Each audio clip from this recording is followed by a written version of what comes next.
Bienvenue sur Africa 24 dans cette nouvelle édition de l'Africa Tonight. Voici les titres de l'actualité.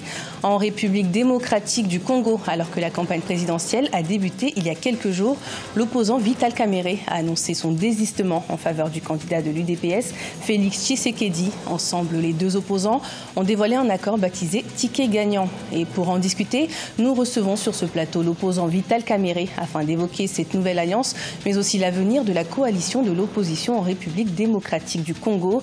Et puis en Côte d'Ivoire, nous irons à la découverte de la série qui fait sensation, Invisible, met en scène la vie des enfants délinquants qui défraient la chronique dans le pays actuellement, violents et déboussolés, et sont victimes de la crise post-électorale de 2010-2011. Mais tout d'abord, en République démocratique du Congo, à moins d'un mois de l'élection présidentielle, une polémique sur la sécurité des candidats fait l'actualité dans le pays. Le candidat Théodore Ngoy dénonce un traitement discriminatoire dans la protection accordée aux différents candidats à la présidentielle. Théodore Ngoy estime que le candidat appartenant au parti au pouvoir, Emmanuel Ramazani Shadari, reçoit une meilleure protection que les autres. Pour rappel, la loi congolaise exige que chaque candidat à la présidentielle soit entouré de 25 policiers pour assurer sa protection. Et en parallèle à l'approche du 23 décembre, date des élections présidentielles en République démocratique du Congo, les alliances entre candidats se poursuivent. Cette fois-ci, l'opposant Vital Kamerhe a annoncé son désistement de la course à la présidentielle en faveur du candidat de l'UDPS, Félix Tshisekedi. Le 23 novembre, les deux opposants ont signé un accord actant de cette décision. Des explications dans ce sujet de Solène Duplessis et Vina Nodin. Vital Kamerhe se désiste en faveur de Félix Tshisekedi. Les deux opposants ont signé ce vendredi 23 novembre dans la capitale kenyane un accord de coalition en vue de la présidentielle du 23 décembre en République démocratique du Congo. En cas de victoire, Félix Tshisekedi garantit à Vital Kamerhe le poste de Premier ministre. Ces deux poids lourds de l'opposition congolaise s'engagent à mutualiser leurs moyens politiques, matériels et financiers. L'UDPS et l'UNC félicitent les présidents Vital Kamerhe et Félix Tshisekedi pour leur sens élevé de l'intérêt général et rendent hommage appuyé au président Kamerhe pour son humilité, traduite par son désistement en faveur du président Félix Tshisekedi afin de maximiser les chances de l'alternance dans notre pays. Les deux opposants ont nommé leur accord Ticket gagnant. Leur objectif, stopper la coalition au pouvoir, remporter la présidentielle du 23 décembre et élaborer un programme commun de gouvernance pour l'émergence de la RDC avec pour priorité la restauration de la paix dans l'est du pays. Dans le cadre de l'accord, Vital Kamerhe devient le directeur de campagne de Félix Tshisekedi au sein de la nouvelle coalition baptisée Cap pour le changement. Il n'y a rien de surprenant compte tenu du parcours politique de Vital Kamerhe. Il a toujours été inconstant et quant à Félix Tshisekedi, bien évidemment, il s'est rendu compte qu'il s'était trompé à Genève en signant cet accord qui mettait en avant la candidature de Martin Fayulu pour le compte de l'opposition. L'accord peut tenir pour la bonne et simple raison qu'on est à moins d'un mois de la tenue de l'élection présidentielle tant attendue. Donc, il serait peu probable d'assister encore une fois à un revirement de Vital Kamerhe d'ici là. De son côté, le camp présidentiel réuni au sein du Front commun pour le Congo fait campagne pour Emmanuel Ramazani Shadari, ancien ministre de l'Intérieur. La campagne électorale se terminera le 21 décembre 2018, soit 2 jours avant l'élection présidentielle. L'enjeu est historique, permettre une première transmission du pouvoir pacifique depuis l'indépendance obtenue en 1960. Et pour en discuter, nous recevons sur ce plateau l'opposant et président de l'Union pour la nation congolaise, Vital Kamerhe. Bonjour Monsieur Kamerhe. Bonjour Madame. Et merci d'avoir accepté notre invitation. C'est moi qui vous remercie. Alors, il y a quelques semaines, la coalition de l'opposition s'est réunie à Bruxelles pour désigner Martin Fayulu comme candidat de la coalition unie. Et quelques temps après, il y a eu un revirement. Vous-même, comment est-ce que vous expliquez votre changement de décision? Il n'y a pas eu de revirement, Madame. Il faut d'abord rappeler que le processus a commencé en Afrique du Sud. Nous avons élaboré l'accord qui fixe à la fois les critériums, c'est-à-dire les profils des candidats comme de l'opposition. Nous avons aussi fixé le mode de désignation. Il n'a jamais été question de vote. Nous sommes arrivés à Genève et tout le monde le sait très bien. les deux poids lourds de l'opposition qui étaient encore en lice, les deux grands partis, c'était l'UDPS et l'UNC. Et c'est ce que le peuple congolais attendait. Nous sommes allés donc à Genève pour discuter, négocier. Les négociations, si ce n'était que le vote, alors pourquoi on a perdu le temps à aller en Afrique du Sud? On n'avait qu'à voter à Kinshasa.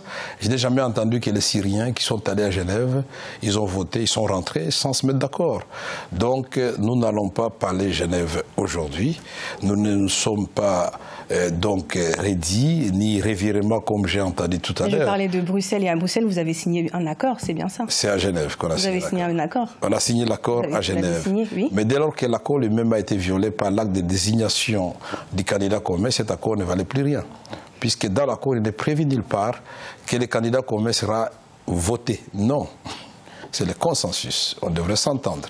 Sortir un ticket qui devait aider le Congo à avoir l'alternance. Et il n'était pas non plus convenu que les invalidés, c'est-à-dire ceux qui ne sont plus en course, allaient se retrouver en position de Premier ministre, président de l'Assemblée nationale. Et donc tout ça, il y avait un mélange qui ne me permettait pas, moi personnellement, de me sentir à l'aise. Donc nous avons voulu jouer le jeu jusqu'au bout, Félix Tshisekedi et moi, pour montrer notre bonne foi. Et nous avons dit, avant de nous lever, pourvu que votre accord et votre choix soient acceptés par le peuple. Tout de suite après, ça n'a pas tardé à Bukavu, à Goma, à Kinshasa, à Mbujimayi et partout, nos bases ont réagi. Et aujourd'hui, vous décidez de soutenir Félix Tshisekedi. Pourquoi cette décision? C'est un vote utile et je voudrais que tout le monde vote utile. Pourquoi? Parce que l'UDPS, historiquement, c'est le parti le mieux implanté dans notre pays. Si nous regardons les critères qui se trouvent même dans l'accord qui a été violé à Genève, c'est le parti qui a le plus grand nombre de députés aujourd'hui à l'Assemblée nationale. Aujourd'hui, nous savons qu'il faut honorer les pères de la démocratie congolaise, Etienne Tshisekedi, qui n'est pas encore entré jusqu'à ce jour. J'ai choisi de voter pour Félix Tshisekedi, parce que nous avons un accord, s'il a duré, ça ne s'est jamais fait dans notre pays. Souvent on passe 1+4 pour 3 ans, 2 ans. Maintenant nous parlons de 10 ans. C'est-à-dire pendant 5 ans, Félix Tshisekedi sera bel et bien président de la République démocratique du Congo. Et nous gagnons, Vital Kamerhe sera Premier ministre. 5 ans après, je deviens aussi président de la République démocratique du Congo et lui, Premier ministre. Nous avons partagé des responsabilités et pas le pouvoir, parce que nous sommes conscients qu'il y a des tâches énormes qui nous attendent. Remettre la sécurité à l'est du pays, combattre la pauvreté, mettre fin à la corruption. Fini cette histoire où vous êtes nommé et vous dites « je vais me servir ». Nous avons choisi Nairobi parce que nous voulions être loin de Kinshasa aussi et des interférences internes. Merci M. Kamerhe d'avoir répondu à nos questions. Donc je rappelle que vous êtes opposant République démocratique du Congo et maintenant allié de Félix Tshisekedi. Absolument. Et dans le reste de l'actualité au Burkina Faso, le programme élargi de vaccination connaît un franc succès depuis plus de 30 ans. Les autorités investissent des millions de francs CFA dans le secteur de la santé et le pays se classe désormais parmi les meilleurs de la sous-région. C'est un reportage de notre correspondant Jean-Paul Ouedraogo. Avec une meilleure performance vaccinale, le Burkina Faso devient le premier pays de la sous-région à consacrer 1,2 milliard de francs CFA à l'achat de l'ensemble des vaccins traditionnels. 20% de ce montant provient du budget de l'État qui, depuis 2000, bénéficie également du soutien financier de l'Alliance mondiale pour les vaccins Gavi. La vaccination, c'est la deuxième intervention la plus coût-efficace après l'eau potable. Ça veut dire qu'elle est très efficace. Elle est très efficace et permet d'éviter des catastrophes telles que les maladies et malheureusement les décès. Parfois, quand il y a épidémie, ça ravage beaucoup. 14 antigènes sont à ce jour administrés sur l'ensemble du territoire. Malgré leur excellente qualité, les défis restent nombreux et l'État, pour maintenir sa place en vue de l'améliorer, a décidé de s'attaquer aux enfants qui échappent encore à la vaccination de la deuxième année de vie. Vous êtes familier avec les épidémies de par le passé que le Burkina a connues dans le domaine de la méningite. Mais depuis l'introduction du MEN-Afrivac en 2010 et l'introduction justement du MEN-A dans la vaccination de routine, depuis on rencontre rarement de cas. C'est-à-dire depuis 2010 jusqu'à maintenant, on n'a eu que 4 cas au total. Le pays, depuis 2016, enregistre une performance du programme élargi de vaccination. C'est d'ailleurs ce qui a valu la désignation du président Roch Kaboré, champion mondial de la vaccination. Avec ses pairs, il aura à convaincre de nouveaux donateurs à investir dans le fonds destiné à l'achat de vaccins pour le continent. C'est la série qui fait sensation en Côte d'Ivoire. Invisible, met en scène en 26 épisodes le quotidien difficile des microbes, surnom donné aux enfants délinquants apparus dans le pays. Après la crise post-électorale de 2010-2011, ces enfants des rues, violents et déboussolés, sont au cœur de l'actualité et des problématiques du gouvernement qui tente de trouver des solutions à ce fléau. Découverte dans ce reportage de notre correspondant Olivier Conan. Invisible, c'est le sentiment des adolescents délinquants issus de cellules familiales défaillantes ou déstructurées, communément appelées microbes.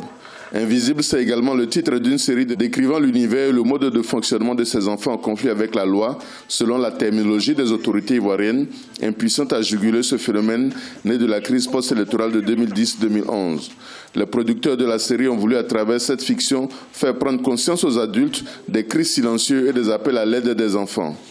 Ce sont des enfants en général dont les parents ont démissionné pour des raisons souvent objectives ou subjectives.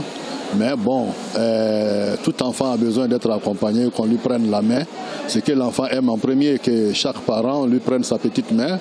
Mais quand tu ne prends pas la main d'un enfant, il se sent abandonné, il se sent inutile, il se dit la société ne le voit pas. Le succès de la série tient au jeu des acteurs, jeunes et authentiques comme les personnages qu'ils incarnent à l'écran. Cependant, ces jeunes acteurs ne perdent pas de vue le message positif à retenir.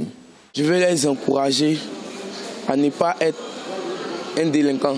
Aussi, il ne s'agit pas d'être délinquant aussi pour gagner sa vie. Il y a plusieurs métiers, il faut apprendre à être menuisier ou être, se débrouiller un peu en cirant les chaussures. Il y a beaucoup de personnes qui rêvent, il y a d'autres personnes qui veulent devenir des acteurs. S'ils ne sont pas partis à l'école, ils ne peuvent pas devenir ce que nous sommes aujourd'hui. Parce que sans l'école, tu ne peux rien faire dans ta vie. Invisible se veut une série utilisant la fiction pour amener les adultes à écouter les enfants, à entendre le désarroi de leurs cris et pleurs silencieux ou refoulés avant qu'ils ne se transforment en délinquants appelés microbes. Des microbes espoirs d'une nation dont ils taillaient des balafres à l'avenir, au propre comme au figuré. Ce journal a été préparé par l'ensemble de la rédaction. Merci de votre fidélité. Retrouvez dans un instant une nouvelle édition de l'information sur Africa 24.